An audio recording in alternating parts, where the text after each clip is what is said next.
মানুষের সঙ্গী হলে সে তোমাকে খারাপ মানুষে পরিণত করবে। আর খারাপ মানুষের যদি কেউ সঙ্গী হয়ে যায়, সে ভালো কিছু গ্রহণ করতে পারবে না, নসিহত গ্রহণ করতে পারবে না, দ্বীনকে ভালোভাবে গ্রহণ করতে পারবে না, খারাপ পথেই চলবে। এই খারাপ বন্ধুর জন্য ব্যক্তি আফসোস করবে। হাসরের দিন, কিয়ামতের দিন আফসোস করবে আর বলবে, ইয়া ওয়াইলাতা লাইতানি লাম আত্তাখিজ ফুলানান খলিলা লাকাদ আদাল্লানি আন যিকরি বা'দা ইয জাআনি। হায় দুর্ভোগ আমার জন্য, হায় দুর্ভোগ আমার জন্য, আমি যদি অমুককে বন্ধু হিসেবে গ্রহণ না করতাম। ব্যক্তি তার খারাপ বন্ধুর নাম উচ্চারণ করবে, অমুককে যদি বন্ধু হিসেবে যদি গ্রহণ না করতাম সেটা আমার জন্য ভালো ছিল। কারণ আমার নিকট নসিহত আসার পর, দ্বীনের দাওয়াত আমার নিকট আসার পর আমি এই দ্বীনকে গ্রহণ করতে পারি নাই, নসিহতকে গ্রহণ করতে পারি নাই। আমার সেই খারাপ বন্ধুটা আমাকে বাধা প্রদান করেছিল। নাউজুবিল্লাহ। হাজরিন কিরাম, এজন্য যদি ভালো মানুষ হতে হয়, নেককার মানুষের সোহবতের কোনো বিকল্প নাই, অবশ্যই তাদের সাথে সম্পর্ক থাকতে হবে। এজন্যই তো আমরা আল্লাহর প্রিয় ওলি যারা, তাদের সাথে সম্পর্ক স্থাপন করি, তাদের নিকট বায়াত গ্রহণ করি এবং তাদের সোহবত অর্জন করি। সুবহানাল্লাহ বলেন। হাজরিন কিরাম, এইভাবে করে আমরা আরো বলতে পারি, নেককার মানুষের যদি আমরা সোহবত গ্রহণ করি, সাহচর্য, একজন মানুষ সম্মানিত হবে, মর্যাদাবান হবে, অবশ্যই মর্যাদাবান হবে। বিশুদ্ধ বর্ণনা অনুযায়ী আসহাবে কাহাফের কুকুর এটা জান্নাতের মধ্যে যাবে। সুবহানাল্লাহ পড়ে। হাজরিন কিরাম, কুকুর আমরা জানি নিকৃষ্ট প্রাণী, কিন্তু এই কুকুরটা জান্নাতের মধ্যে যাবে নেককার মানুষের সঙ্গী হওয়ার কারণে, নেককার মানুষের সাথে তার মহব্বতের সম্পর্ক থাকার কারণে। নিকৃষ্ট প্রাণী হওয়ার পর আসহাবে কাহাফের কুকুরটা জান্নাতের মধ্যে যাবে। সুবহানাল্লাহ, জুড়ে পড়েন সুবহানাল্লাহ। হাজরিন কিরাম, কোরআনুল কারীমের মধ্যে সূরা কাহাফের মধ্যে আল্লাহ রাব্বুল আলামিন আসহাবে কাহাফের এই ঘটনাটাতে আল্লাহ পাক তুলে ধরেছেন। গুহাবাসী যুবক, তৎকালীন স্পেনের বাদশাহ ছিল, রাজা ছিল, মূর্তি পূজক কাফের। সে কিছু যুবককে ডাকলো তার দরবারের মধ্যে, আর যুবকদেরকে বলল, তোমরা মূর্তি পূজা করো। এই যুবকরা দিনদার, তারা বললেন না, আমরা মূর্তি পূজা করতে পারি না। বাদশার কথাকে তারা অমান্য করলেন, মূর্তি পূজা করলেন না। বাদশার কথা যখন মানলেন না, তখন তো বিপদ রয়েছে। চিন্তা করলেন যে এখানে থাকা ঠিক হবে না। তারা এই রাজ্য ছেড়ে তারা পাহাড়ের গুহার দিকে আশ্রয় নিলেন। বলা হচ্ছে স্পেনের এই যে গানাডায় লাওসা গ্রামের এক পাহাড়ের গুহার মধ্যে আশ্রয় নিলেন। হাজরিন কিরাম, এই যুবকদের সংখ্যা হলো কোরআনুল কারীমের মধ্যে বলা হয়েছে 7 জন, আর তাদের সাথে একটা কুকুরও সঙ্গী হলো। সুবহানাল্লাহ পড়েন। এই যুবকরা কুকুরকে তাড়ানোর চেষ্টা করলেন যে তুই আমাদের সাথে আবার আসোস কেন। এবার কুকুরের জবান খুলে গেল, আর কুকুর বলল, ও আল্লাহ পাকের প্রিয় বান্দারা, আল্লাহ রাব্বুল আলামিন যাদেরকে মহব্বত করেন, আল্লাহ পাক যাদেরকে ভালোবাসেন, আমি কি তাদেরকে মহব্বত করব না? আমি কি তাদেরকে ভালোবাসবো না? কুকুরের জবান যখন খুলে গেল, এমন কথা যখন কুকুরের জবান থেকে বের হলো, তখন আসহাবে কাহাফের যুবকরা এই কুকুরকে আর নিষেধ করলেন না। এই যুবকরা গুহার মধ্যে প্রবেশ করলেন, ঘুমিয়ে পড়লেন, আর কুকুরটা গুহার উপরে তার পা দুটো সামনের দিকে দিয়া সেও ঘুমিয়ে পড়লো। সুবহানাল্লাহ পড়েন। হাজরিন কিরাম, বলা হচ্ছে 250 খ্রিস্টাব্দ থেকে 550 খ্রিস্টাব্দ পর্যন্ত, 300 বছর পর্যন্ত এই গুহার মধ্যে আসহাবে কাফের যুবকরা 300 বছর পর্যন্ত ঘুমের মধ্যে ছিলেন। কুকুরটাও ঘুমের মধ্যে ছিল। হাজরিন কিরাম, বলা হচ্ছে এই ঘটনার 20 বছর পর, মানে 570 খ্রিস্টাব্দে রাসূলুল্লাহ এই জমিনের মধ্যে তাশরিফ এনেছেন। রাসূলুল্লাহর জন্মের 20 বছর আগের ঘটনা আসহাবে কাফের। হাজরিন কিরাম, ঘুম থেকে যখন যুবকরা যখন সজাগ হলো, খাবারের জন্য বের হলো, শহরের মধ্যে গেল, গিয়ে দেখলো পৃথিবীর আমূল পরিবর্তন হয়ে গেছে। তাদের নিকট যে মুদ্রা ছিল, এই মুদ্রাগুলো পরিবর্তন হয়ে গেছে। 300 বছর অতিবাহিত হয়েছে, মুদ্রা তো থাকার কথা নয়। হাজিরিনে কেরাম, বলা হচ্ছে এরপরে এই যুবকরা আবার গুহার মধ্যে চলে আসলো। উলামায়ে কেরামগণ বলেন তারা এখনো জীবিত রয়েছেন। আবার অধিকাংশ উলামায়ে কেরামদের মতে আসহাবে কাফের সেই যুবকরা এখন জীবিত নাই। হাজিরিনে কেরাম, এখানে আমার বলার উদ্দেশ্য যেটা, যে এই 7 জন ইমানদার যুবকের, দিনদার যুবকের সঙ্গী হয়েছিল একটা কুকুর। সে কি প্রাণী? নিকৃষ্ট। কি প্রাণী? নিকৃষ্ট।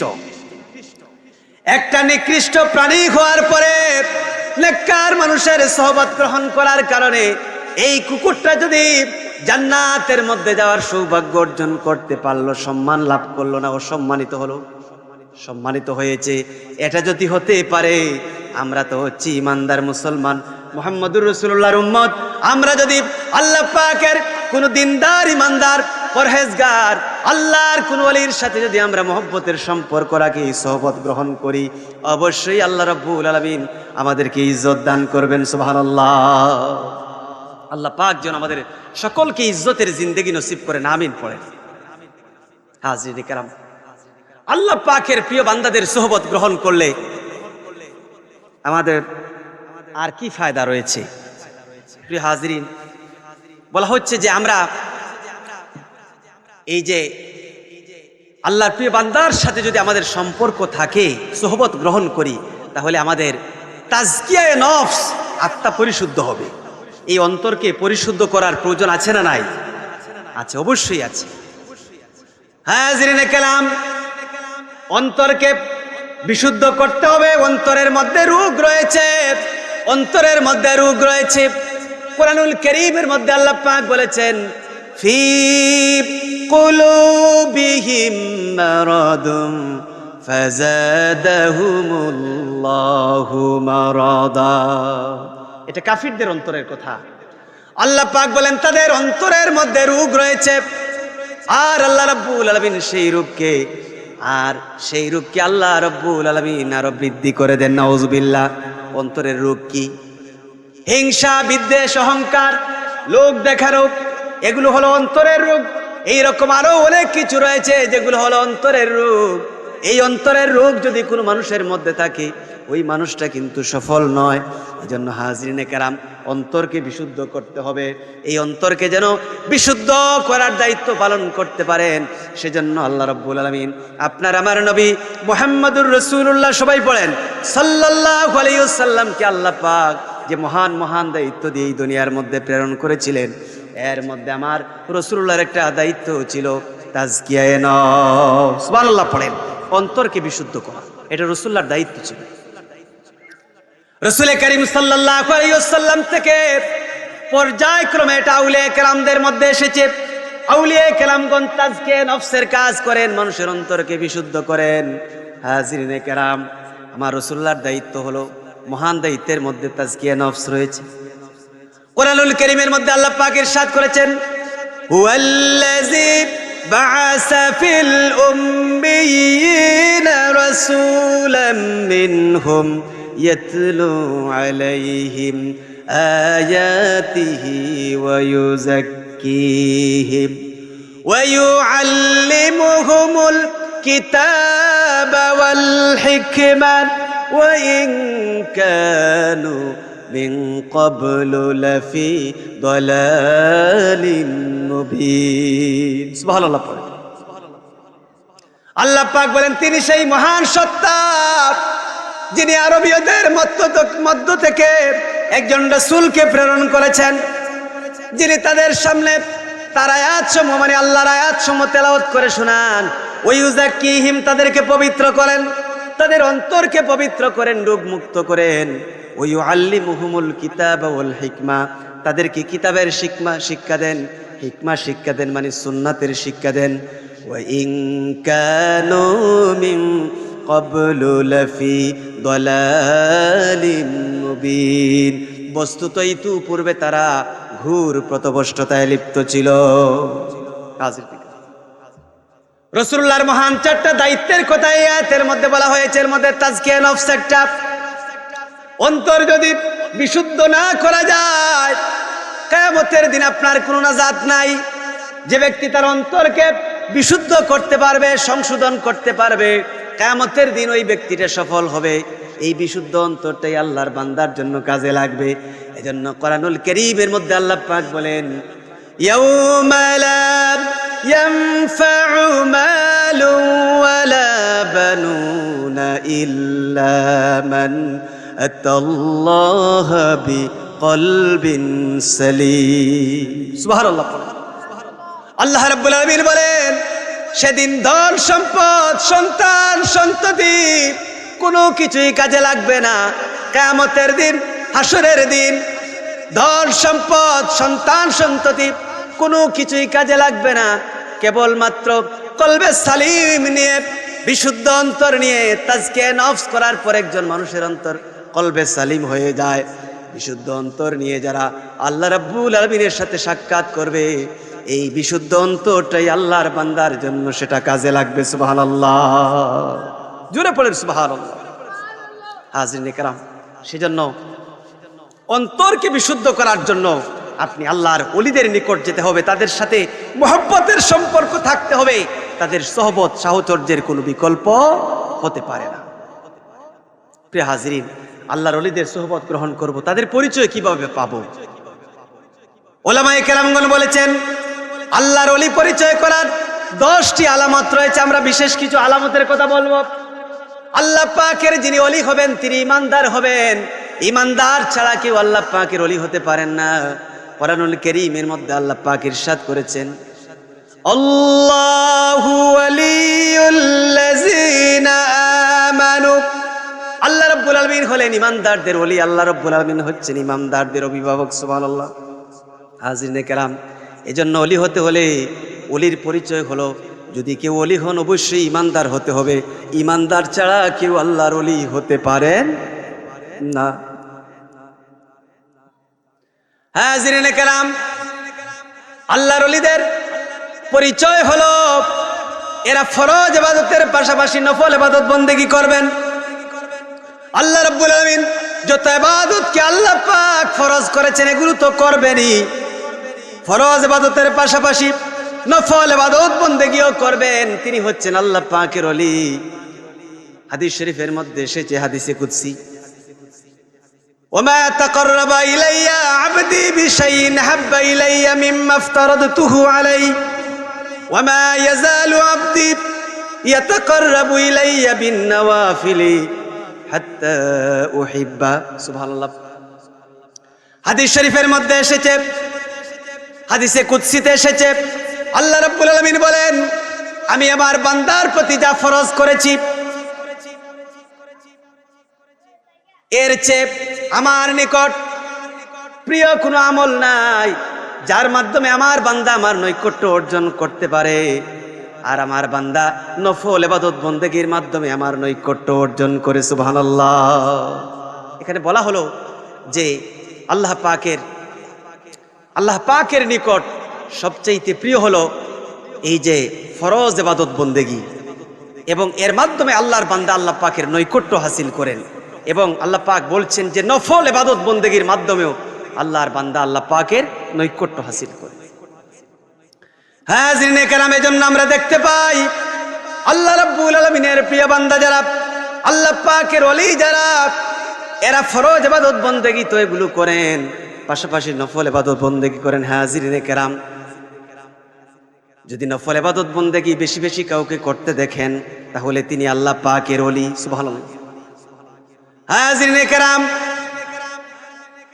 আল্লাহ পাকের ওলি যিনি হবেন, আল্লাহ পাকের প্রিয় বান্দার পরিচয় হলো তিনি জনপ্রিয়তার শীর্ষে থাকবেন। সুবহানাল্লাহ পড়েন। এখন তো মানুষ মিডিয়ার মাধ্যমে অনেকে জনপ্রিয়, বিভিন্নভাবে বিভিন্ন মিডিয়ার মাধ্যমে মানুষ বিভিন্ন ক্ষেত্রে বিভিন্ন পর্যায়ে জনপ্রিয় না। আল্লাহ পাকের ওলিরা জনপ্রিয় ছিলেন মিডিয়া ছাড়াই। হযরত আল্লামা বিসকুরি সাহেবুল্লাহ রহমাতুল্লাহ আলাইহি সেই সময়ে জনপ্রিয় ছিলেন, যখন কোনো মিডিয়া ছিল না, কোনো কিছুই ছিল না, তখনই তারা মানুষের নিকট জনপ্রিয় ছিলেন। হাজিরিন কেরাম, কারণ আল্লাহ রাব্বুল আলামিন তাদেরকে জনপ্রিয় করে দিয়েছেন। সুবহানাল্লাহ। হাদিস শরীফের মধ্যে এসেছে, ইজা হাব্বাল্লাহুল আবদা নাদা জিবরিলা আন্নাল্লাহা ইউহিব্বু ফুলানান ফাহবিবহু ফায়ুহিব্বুহু জিবরিলু ফায়ুনাদি জিবরিলু ফি আহলিস সামা। সুবহানাল্লাহ পড়েন। আল্লাহ রাব্বুল আলামিন বলেন, আমি যখন আমার কোন বান্দাকে মহব্বত করি, তখন হযরত জিবরাইল আলাইহিস সালামকে ডেকে বলি, ও জিবরাইল, আমি দুনিয়ার আমার অমুক বান্দাকে মহব্বত করি। ব্যক্তির নাম উচ্চারণ করে আল্লাহ পাক বলেন, ও জিবরাইল, দুনিয়ার অমুক ব্যক্তিকে আমি মহব্বত করি, ভালোবাসি, তুমিও তাকে মহব্বত করো জিবরাইল রে। হযরত জিবরাইল আলাইহিস সালাম তখন ওই ব্যক্তিকে মহব্বত করেন, ভালোবাসেন। শুধু ওই ব্যক্তিকে মহব্বত করে ভালোবেসেই শেষ নয়, হযরত জিবরাইল আলাইহিস সালাম ওই ব্যক্তি আল্লাহ পাকের নিকট যে প্রিয় এবং জিবরাইল আলাইহিস সালামের নিকট যে প্রিয়, এই সংবাদটা আকাশের ফেরেশতাদের মধ্যে তিনি পৌঁছায় দেন। সুবহানাল্লাহ। জুড়ে পড়েন সুবহানাল্লাহ। হাজিরিন কেরাম, এবং আকাশের ফেরেশতাদের মাধ্যমে একজন মানুষের পরিচয় যখন আকাশের মধ্যে ফেরেশতাদের মধ্যে যখন ঘোষণা হয় যে তিনি আল্লাহ পাকের প্রিয়, জিবরাইলের কাছেও প্রিয়, এটা যখন আকাশের ফেরেশতাদের মধ্যে হয়, তখন আকাশের ফেরেশতাদের মাধ্যমে এই ঘোষণাটা জমিনের ফেরেশতাদের কাছে আসে। সুবহানাল্লাহ পড়ে। আর জমিনের ফেরেশতাদের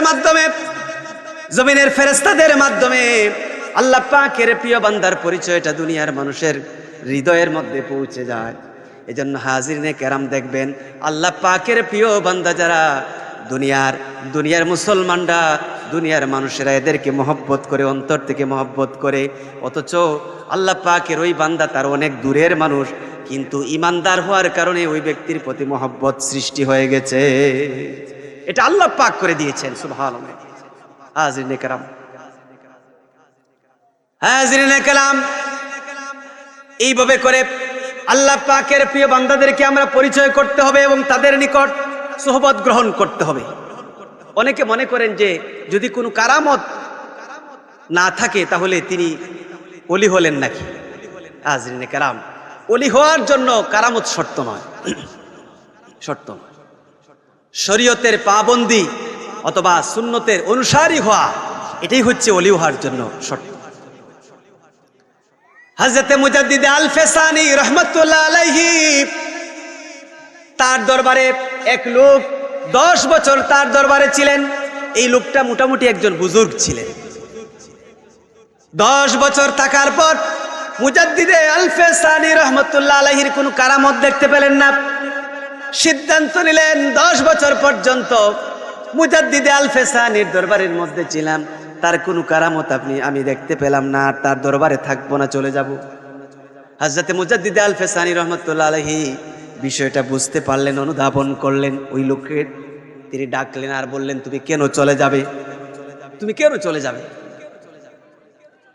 ওই লোকটা সত্য কথা বললেন আর বললেন, হুজুর, 10 বছর আপনার খেদমতে ছিলাম, একদিন আপনার কোনো কারামত দেখতে পাই না, আমি আপনার দরবারে থাকবো না। এবার মুজাদ্দিদ আল ফেসানি রহমতুল্লাহ আলাইহি ওই লোকটাকে বললেন যে তোমার কি কারামত আছে বলো। ওই লোকটাও মোটামুটি একজন বুজুর্গ ছিল, ওলি ছিল। ওই লোকটা বললেন যে আমি ধ্যান করার মাধ্যমে কবরের মধ্যে প্রবেশ করে মুর্দাদের সাথে কথা বলে তাদের খবর নিয়ে আসতে পারি। সুবহানাল্লাহ। এবার মুজাদ্দিদ আল ফেসানি রহমতুল্লাহ আলাইহি বললেন, শোনো, তুমি তো ধ্যান করার মাধ্যমে কবরের মধ্যে প্রবেশ করে মুর্দাদের খবর নিয়ে আসতে পারো, আর আমি যদি এখানে বসে ডাক দেই তাহলে রূহ সমূহ আমার কাছে এসে তাদের অবস্থা বর্ণনা করবে। সুবহানাল্লাহ। জুড়ে পড়েন সুবহানাল্লাহ। সুবহানাল্লাহ। হাজিরিনে কেরাম, মুজাদ্দিদ আল ফেসানি রহমতুল্লাহ আলাইহি বললেন, শোনো, এগুলো কোনো বুজুর্গি নয়, বুজুর্গি হলো সুন্নতের পাবন্দি করা, শরীয়তের পাবন্দি করা, সুন্নতের অনুসরণ করা, এটাই হলো বুজুর্গি। তুমি বলো তো দেখি, এই 10 বছরের মধ্যে তুমি কি কখনো আমাকে কোনো ফরজ ইবাদত ছাড়তে দেখেছো কিনা? লোকটা বলল না। সুন্নত কোন ইবাদত ছাড়তে দেখেছো কিনা? লোকটা বলল না। কোনো ওয়াজিব আমল ছাড়তে দেখেছো কিনা? লোকটা বলল না। কোনো নফল ইবাদত ছাড়তে দেখেছো কিনা? কোন মুস্তাহাব আমল ছাড়তে দেখেছো কিনা? লোকটা বলল না। মুজাদ্দিদে আল-ফেসানি রহমতুল্লাহ আলাইহি বললেন, এটাই হলো বুজুর্গি। সুবহানাল্লাহ। হাজরিনে কারাম, কারামত দেখতে হবে, এরপরে আপনি ওলি বিশ্বাস করবেন, এটা কিন্তু কথা নয়। কথা হলো যে শরীয়তের পাবন্দি করা, সুন্নতের অনুসরণ করা, তিনি হচ্ছেন আল্লাহ পাকের ওলি। কিন্তু এরপরে ওলিদের নিকট থেকে অলৌকিক কর্মকাণ্ড প্রকাশিত হয়, সেটাকে কারামত বলা হয়। কারামতুল আউলিয়ায়ে হক্কুন, ওলিদের কারামত কি সত্য, এটা বিশ্বাস করতে হবে, এটা ঈমানের অংশ। হাজরিনে কেরাম, ওলিদের কারামত সম্পর্কে, আল্লাহ পাকের প্রিয় বান্দাদের কারামত সম্পর্কে কোরআনুল কারীমের মধ্যে আল্লাহ পাক আলোচনা করেছেন। হাদিস শরীফের মধ্যে ওলিদের কারামত সম্পর্কে আলোচনা করা হয়েছে। নবীদের নিকট থেকে যত অলৌকিক কর্মকাণ্ড প্রকাশিত হয় সেটা হলো মুজিজা, আর ওলিদের নিকট থেকে যেসব অলৌকিক কর্মকাণ্ড প্রকাশিত হয় সেটাকে কারামত বলা হয়। সুবহানাল্লাহ। আল্লাহ রাব্বুল আলামিন কোরআনুল কারীমের মধ্যে কারামত সম্পর্কে আলোচনা করেছেন। হযরতে মারইয়াম আলাইহাস সালাম, হযরতে ঈসা আলাইহিস সালামের মা ছিলেন মারইয়াম আলাইহাস সালাম। জাকারিয়া আলাইহিস সালাম মারইয়াম আলাইহাস সালামের খালু ছিলেন। হাজরিনে কেরাম, বলা হচ্ছে যে হযরতে জাকারিয়া আলাইহিস সালাম যখন মারইয়াম আলাইহাস সালামের, হযরত মারইয়ামের কক্ষের মধ্যে, হুজরার মধ্যে যখন প্রবেশ করতেন, তখন তিনি ফল দেখতে পেতেন। কোরআনুল কারীমের মধ্যে আল্লাহ পাক সেই কারামতটা আল্লাহ রাব্বুল আলামিন তুলে দিয়েছেন। কুল্লামা দাখালা আলাইহা জাকারিয়াল মিহরাবা ওয়াজাদা ইনদাহা রিজকা ক্বালা ইয়া মারইয়াম আন্না লাকি হাযা ক্বালাত হুয়া মিন ইনদিল্লাহ ইন্নাল্লাহা ইয়ারযুকু মান ইয়াশাউ বিগাইরি হিসাব। সুবহানাল্লাহ পড়ে। হযরতে জাকারিয়া আলাইহিস সালাম যখন মারইয়াম আলাইহিস সালামের কক্ষে যখন প্রবেশ করতেন, মারইয়াম আলাইহিস সালামের তিনি অভিভাবক ছিলেন, খালু ছিলেন। হযরত মারইয়ামের হুজরার মধ্যে যখন প্রবেশ করতেন, মারইয়ামের সামনে খাবার দেখতে পেতেন, ফল দেখতে পেতেন। তখন জাকারিয়া আলাইহিস সালাম হযরত মারইয়ামকে বলতেন, ও মারইয়াম, ইয়া মারইয়াম আন্না লাকি হাযা, ও মারইয়াম তুমি এগুলো কোথায় পেলে? তখন হযরত মারইয়াম বলতেন, ক্বালাত হুয়া মিন ইনদিল্লাহ, এগুলো আল্লাহ রাব্বুল আলামিনের পক্ষ থেকে আসে। শুধু আল্লাহ পাকের পক্ষ থেকে আমার জন্য আসে না, আল্লাহ রাব্বুল আলামিন চাইলে যাকে ইচ্ছা, ইন্নাল্লাহা ইয়ারযুকু মান ইয়াশাউ বিগাইরি হিসাব। সুবহানাল্লাহ। আল্লাহ রাব্বুল আলামিন চাইলে এইরকম, আল্লাহ পাক চাইলে যাকে ইচ্ছা আল্লাহ পাক বেহিসাব রিজিক দান করতে পারেন। সুবহানাল্লাহ। হাজরিনে কেরাম, এইরকম বলা হচ্ছে যে আরো কারামতের কথা আল্লাহ রাব্বুল আলামিন কোরআনুল কারীমের মধ্যে আলোচনা করেছেন। হযরতে সুলাইমান আলাইহিস সালামের সাহাবী আসিফ বিন বরখিয়া একজন আলেম ছিলেন। তিনি ইসমে আজম জানতেন, ইসমে আজম। হযরতে সুলাইমান আলাইহিস সালাম বললেন, কে আছো? ইয়ামানের সাবা নগরীর রানী বিলকিসের সিংহাসন আমার দরবারে এনে দিতে পারবে? ফিলিস্তিনের মধ্যে, ইয়ামেন থেকে ফিলিস্তিনের দূরত্ব হলো 2500 মাইল। সুবহানাল্লাহ পড়ে। 2500 মাইল দূরত্ব। হাজিরে কেরাম, আসিফ বিন বরখিয়া বললেন, হুজুর আমি পারবো। আল্লাহ রাব্বুল আলামিন সেই কারামতটা কোরআনুল কারীমের মধ্যে তুলে দিয়েছেন। আল্লাহ রাব্বুল আলামিন কোরআনুল কারীমের মধ্যে ইরশাদ করেছেন, ক্বালাল্লাযী ইনদাহু ইলমুম মিনাল কিতাব আনা আতীকা বিহি ক্বাবলা আন ইয়ারতাদ্দা ইলাইকা তারফুক ফালাম্মা রাআহু মুস্তাকিররান ইনদাহু ক্বালা হাযা মিন ফাদলি রাব্বি। সুবহানাল্লাহ পড়ে। যার নিকট কিতাবের জ্ঞান ছিল, আসিফ বিন বরখিয়া বললেন, আমি তা এনে দিতে পারবো আপনার চোখের পলক ফেলার পূর্বেই। সুবহানাল্লাহ। অতঃপর চোখের পলক ফেলার পূর্বেই নবী হযরতে সুলাইমান আলাইহিস সালাম, যাকে আল্লাহ পাক তামাম দুনিয়ার বাদশাহী দান করেছিলেন, হযরত সুলাইমান আলাইহিস সালামের এই দরবারের মধ্যে আসিফ বিন বরখিয়া, যিনি আলেম ছিলেন, ইসমে আজম জানতেন, চোখের পলক ফেলার পূর্বেই সুলাইমান নবীর দরবারের মধ্যে সুদূর ইয়ামান থেকে, সাবা নগরী থেকে রানী বিলকিসের সিংহাসন এনে উপস্থিত করলেন। এই সিংহাসন যখন হযরত সুলাইমান আলাইহিস সালাম যখন দেখতে পেলেন, তখন তিনি বলে উঠলেন, ক্বালা হাযা মিন ফাদলি রাব্বি, এটা হলো আমার রব, আমার প্রভু আল্লাহ রাব্বুল আলামিনের অনুগ্রহ। সুবহানাল্লাহ।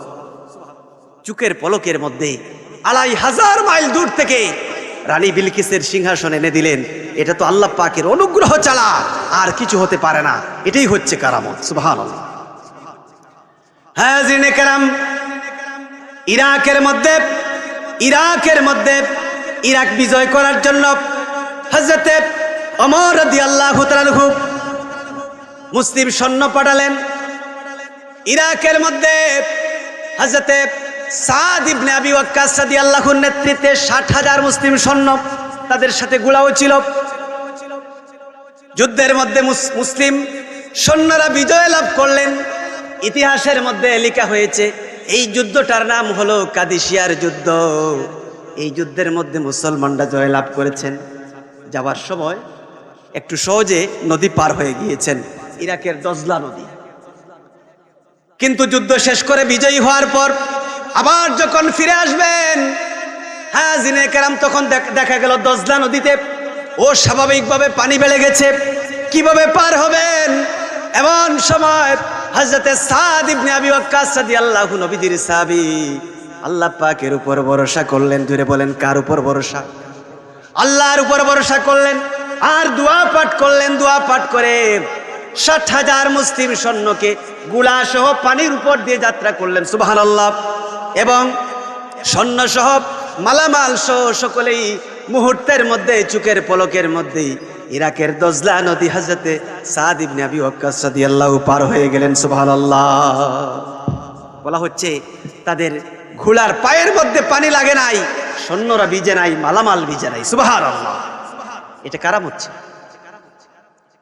হযরতে খাজা মুঈনুদ্দিন চিশতি রহমাতুল্লাহ আলাইহি, আমাদের এই উপমহাদেশের প্রখ্যাত ওলি, তার কারামত হলো তিনি একটা বিশাল পুকুরের পানিকে, আনা সাগর যেই পুকুরের নাম, এই বিশাল পুকুরের পানিকে একটা লুটার মধ্যে জায়গা করে নিয়েছিলেন। সুবহানাল্লাহ পড়েন। একটা পুকুরের পানিকে লুটার মধ্যে তিনি জায়গা করে নিলেন। এটা তো কারামত। হাজিরিনে কেরাম, এইভাবে ওলিদের কারামত রয়েছে, যেই কারামতগুলোকে অবশ্যই আমরা সকলেই বিশ্বাস করতে হবে। হাজিরিনে কেরাম, অবশ্যই বিশ্বাস করতে হবে।